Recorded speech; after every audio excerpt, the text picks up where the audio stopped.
Jack had spent his life on the rugged plains working as a cowboy. The land was tough, the weather harsh, but he had learned to survive. He had no need for a family, no desire for the busy towns. His life was simple, just him and the land, with his horse as his only companion. Jack had seen a lot in his years, but nothing quite like the moment he found her. It was a hot, dry afternoon when Jack was riding his usual route through the plains, keeping an eye out for any wild animals or anything unusual. He had always been alert, ready for anything the land might throw at him. As he rode across the land, he noticed something strange. There in the distance, he saw a woman. She was tied up, lying in the dirt as if abandoned. His heart raced as he spurred his horse into action. When he reached her, he could see that she was barely alive. Her body was covered in dirt, her clothes torn, and she was bound tightly. The woman's eyes were half open, but they were filled with anger and pain. Jack's instincts kicked in, and without thinking, he jumped down from his horse and rushed to her side. "Hey there, miss, you're gonna be all right," Jack said gently as he knelt beside her, his hands working to untie the ropes that bound her. But as soon as he touched her, the woman hissed in pain, pulling away from him as best as she could. "Leave me," she whispered harshly, her voice full of anger. "You don't need to help me. I don't need your help." Jack frowned but didn't back off. "You're not going to make it out here alone. Let me help." The woman's eyes flashed with distrust, and she tried to pull away again, but the pain in her body was too much. Jack didn't want to argue. He simply grabbed her by the shoulders and helped her sit up. "You're safe now. I'm not going to hurt you," he said calmly. She didn't say anything, just looked at him with eyes full of suspicion. He could see the strength in her. She was tough, but right now she needed help, and she knew it. "Who did this to you?" Jack asked as he supported her weight, guiding her to his horse. The woman didn't answer. She didn't have to. Jack knew all too well that many were just as cruel to the native people as they had been to her. He'd seen it before, heard the stories. He didn't need to ask more questions. Once she was on the horse, Jack mounted and set off toward his camp. The ride was long and quiet, with only the sound of hooves and the wind breaking the silence. Jack's mind was racing, but he kept his thoughts to himself. He wasn't sure what to expect from this woman, but he knew one thing. He wasn't going to leave her to die in the wilderness. When they reached his camp, Jack helped her down from the horse and placed her gently on the ground. He went to work on cleaning her wounds, though she barely spoke, only glaring at him occasionally. She didn't trust him, and Jack could understand that. But he wasn't going to leave her in this state. He gave her water to drink and some food, though she refused at first. After a while, she ate a little, her pride still evident in the way she held herself. She wasn't used to accepting help from anyone, especially not a white man. The tension between them was palpable. "I don't need your help," she said, her voice sharp. "You think you're just like the others. You think I owe you something for this?" Jack looked at her with a steady gaze. "I'm not like the others," he said softly. "I don't want anything from you. I'm just trying to make sure you survive." She scoffed. "What do you know of survival?" She shot back. "What do you know of loss, of being left behind by your people? You don't understand." Jack paused, his mind going back to his own past, the loss of family, the struggle to make a living. But he didn't speak of it. This wasn't the time for his stories. Instead, he simply nodded. "I don't know what you've been through," he said, "but I do know that you need to heal. I'll stay here and make sure you're all right. When you're better, you can go." The woman didn't say anything for a while. She just stared at the fire, her eyes dark with thoughts Jack couldn't read. She didn't want to trust him, but something in her began to change. Maybe it was his sincerity, or maybe it was the fact that, despite her anger, Jack hadn't given up on her. Days passed, and Jack continued to care for her. He kept his distance when she needed it, but he was always there when she needed help. Slowly, she began to talk more, though it was never much. She told him her name, Lila, and explained in bits and pieces that she had lost everything. Her family, her home, her way of life, taken away by men who thought they were better than her people. "Why do you help me?" she asked one evening as they sat by the fire. "What do you want from me?" Jack looked at her, his face serious. "I don't want anything. I just don't want to see anyone suffer. Not like this." Lila was quiet, but Jack could see the conflict in her eyes. She was a proud woman, and pride was something Jack could understand. Still, he hoped that in time, she would realize that not all white men were like the ones who had wronged her. One evening, when Lila seemed to be feeling better, they sat together by the fire. Jack had made some food, and for the first time, she didn't hesitate to take a plate. It was a small moment, but Jack noticed it.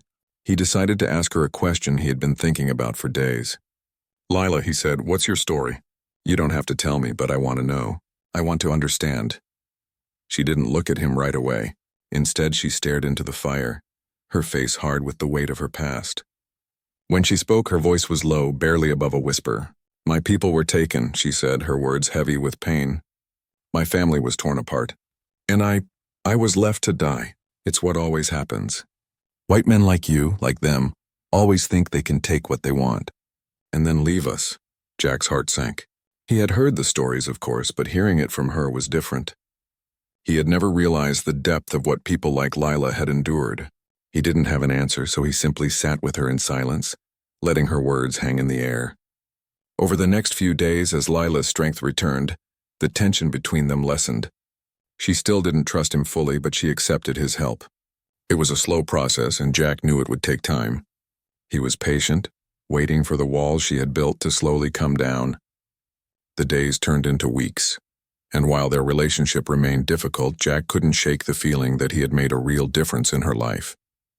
She might not have accepted it yet, but he had shown her a different kind of white man, one who didn't want anything in return.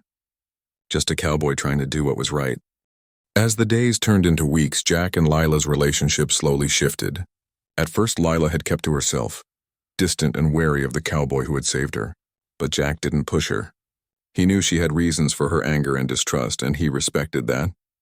He worked quietly around camp, giving her the space she needed, while still providing the help she couldn't deny she needed.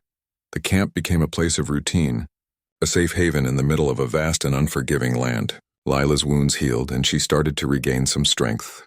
Her body was recovering, but the pain from her past was still present in the way she looked at Jack sometimes, with a guardedness that never fully went away.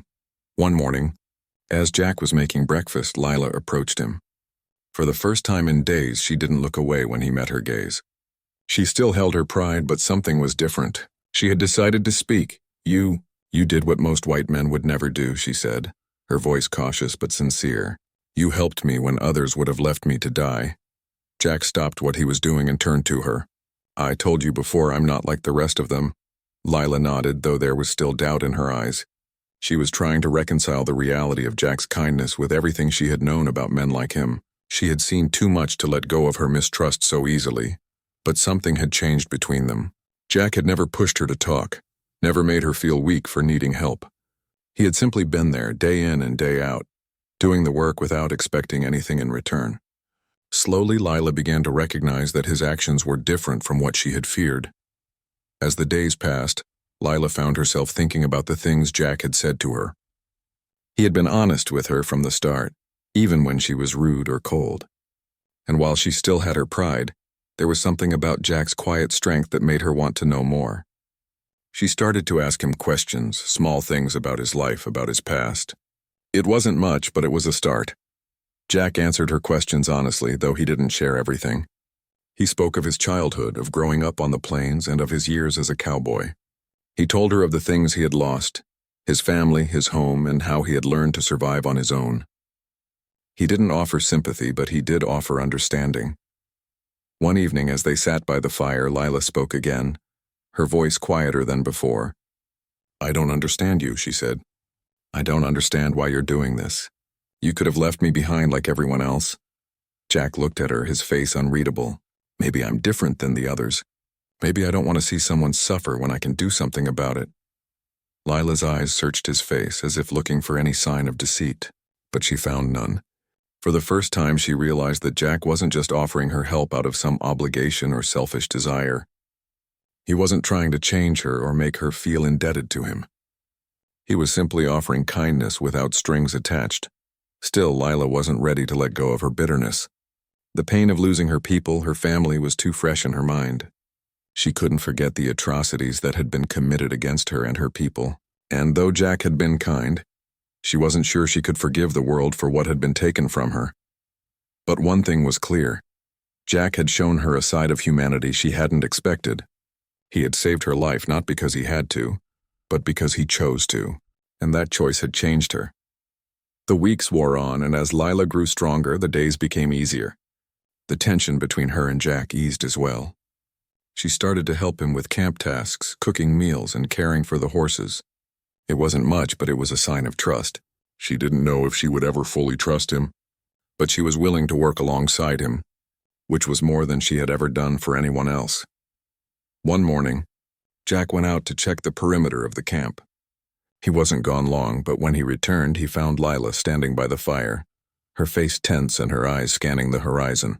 She looked different, stronger in a way, and Jack knew that she had made a decision. "I've decided to leave," Lila said, her voice steady but firm. "I can't stay here any longer. I need to go back to my people." Jack didn't say anything right away. He could see the determination in her eyes, but he also saw the uncertainty. She wasn't ready to leave, not really. She was just trying to push him away before he could do the same. "Lila," Jack said softly, "I can't stop you if that's what you want, but you're not ready to go back, not yet. And even if you were, it's not safe out there." She didn't reply, but the tension in her face eased just a little. Jack stepped closer, his voice gentle. "You've been through a lot. I can't pretend to know what it's like, but I do know that you don't have to do it alone." Lila looked at him, her eyes softening for the first time in weeks. "I'm not used to asking for help," she said quietly. Jack nodded. "You don't have to ask. I'll be here. I told you before, I'm not like the others, and I won't leave you." Lila stayed silent, her gaze lingering on Jack for a moment longer. She wasn't sure what the future held, but for the first time she felt a flicker of hope. It was small, but it was there. As the days passed, Lila stayed at the camp. She still struggled with her past, with the hatred she felt for the world that had taken so much from her. But Jack's presence, his steady kindness, began to heal some of those old wounds. Slowly, she let go of the anger that had defined her life for so long. One evening, as they sat by the fire, Lila spoke again, her voice quieter than ever. "Thank you," she said simply. "For everything." Jack smiled, but he didn't say anything. He didn't need to. They both knew that the bond they had formed wasn't based on words. It was built on actions, on trust that had been earned over time. Lila wasn't ready to forgive the world, but she was learning to forgive herself. And with Jack's help, she was starting to believe that there might be something more out there for her, something beyond the pain and the loss. For the first time in a long time, she felt like maybe she could begin again,